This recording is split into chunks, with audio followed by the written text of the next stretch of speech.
We've got another PlayStation 5 launch title confirmed. It's an upgrade from a PlayStation 4 game, but it will be available at launch. PlayStation 5 system updates, pretty interesting, can dynamically adjust the console's fan speed for better cooling. I find that to be pretty cool. And we have some details about Assassin's Creed Valhalla, a game that I don't even know how to feel about it. I detested AC Odyssey and Origins for reasons that, objectively speaking, I understand why people really enjoy those games. They just were not for me. But Valhalla, from a foundation standpoint and the setting, oh man, that gets me really excited. But just on the basis of the last two Assassin's Creed games, I'm not all in on Valhalla, but I'm sure a ton of people are going to enjoy it.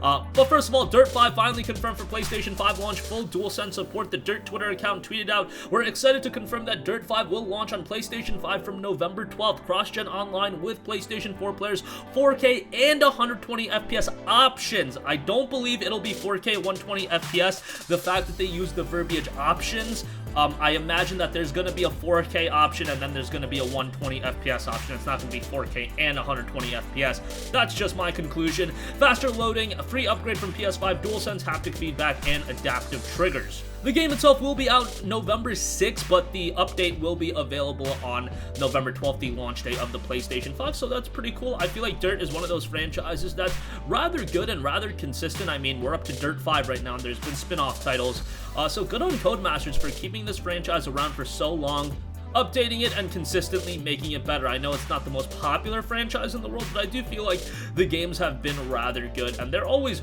relatively enjoyable. I mean, for some people, they even think they're great games, and they are great games, to be perfectly honest. Hopefully, this one will be no different, but we'll keep a lock on that. November 6th for the PS4 version, free upgrade on November 12th for the PlayStation 5 version. Okay, PlayStation 5 system updates can dynamically adjust the console's fan speed for better cooling. Find this rather interesting. In a new interview with Japanese gaming outlet 4Gamer, Yasuhiro Otori spoke a little bit about the PlayStation 5 and the cooling, and noted, in addition to the temperature sensor mounted inside the APU, the temperature sensor is also mounted in 3 places on the main board, and it is designed to control the fan speed using the APU internal temperature and the highest temperature of the 3-point temperature sensor as parameters. This fan control parameter is interesting because it also supports updates with online updates. Based on this, there is a plan to advance the optimization of fan control. It is said that the thermal design of the PlayStation 5, including the rotational speed of the air-cooled fan, is taking a margin with plenty of room. When a game that continues to be under heavy load for a long time appears, it is also possible to increase the rotation of the fan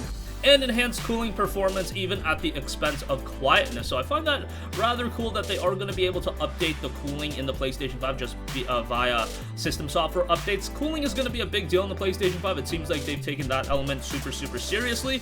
There were some issues with the PlayStation 4. I actually had major cooling issues with my non-pro PlayStation 4 playing God of War way back when, and it was more of me just playing it to test it out to see how God of War would play on a vanilla PlayStation 4, and my god was it loud. I don't know if that was something that I personally dealt with or if that was something across the board, because the majority of the time I was playing God of War on my PS4 Pro, but you guys get the idea. Alright, lastly, I do want to note that Assassin's Creed Valhalla is getting 2 massive expansions post-launch, as well as free content updates through 2021.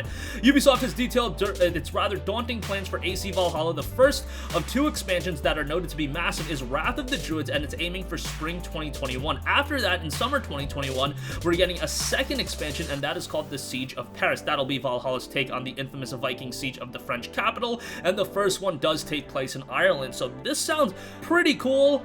I mean, AC Valhalla in general, when I just read about the game, it sounds exciting, but I do know that this is a game that is going to have a ton of microtransactions. If you guys don't know, Ubisoft did come out and say that the game is going to be less grindy than AC Odyssey and AC Origins. That was my main issue with those games, and people have come at me being like, the games aren't grindy. Dude, you gotta do a lot of side quests in those games. Don't tell me you don't. You have to play that game and grind quite a bit if you want to go through the main story. Some people enjoy that. Some people would prefer to go through the game just, you know, playing through the main story. I would have ideally liked to do the main story and then, you know, do the content that I want to do after the fact.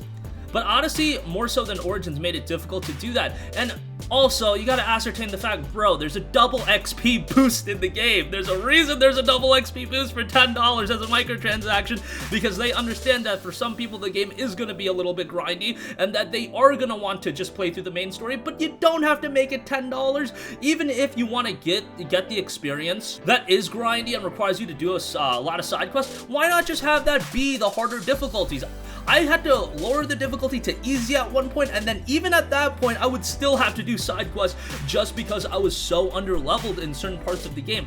Did not like that fact at all, and the fact of the matter is, AC Odyssey did disgusting microtransactions numbers. I'm not saying disgusting microtransaction tactics, but numbers as in sales numbers. It was up like 170% from AC Origins. I remember reading that, and that to me just tells me, okay, Ubisoft realizes that there are people that are going to buy a lot of in-game items through microtransactions, and that is not going away at all. I hope they find a happy medium. I get it. It's a business. They want to make their money, but God, I want the game to be a little less grindy, because if this was 2013, 2014, and AC Valhalla was coming out, dude, this would literally be probably my most anticipated game of the year. I'd probably be more excited for this game than like the Demon Souls remake, Cyberpunk, but with my personal feelings of the last two games, I'm not as, you know, hotly anticipating this one as I would have been. I'm sure there are a lot of people that are super excited. Me personally, I'm just not there yet, but hey, I do hope the game takes a little bit less grindy of an approach. And AC Origins and Odyssey, from a fundamental standpoint,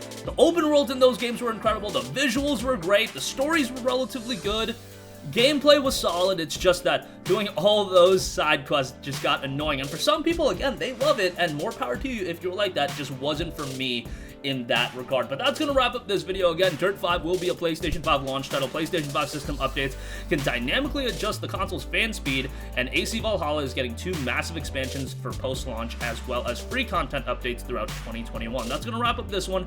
Sound off with all of your thoughts in the comment section down below. Thank you for watching, and goodbye. Hey guys, we hope you enjoyed the video, and if you did, make sure to hit the subscribe button, and if you're already subscribed, do us a favor and hit the bell icon. This way you'll be notified whenever we post a new video. That's the best way to keep up with all of our uploads, and we usually try to upload 2 videos a day. And with the bell icon hit, you'll be notified whenever we do upload a video. As always, thanks for watching.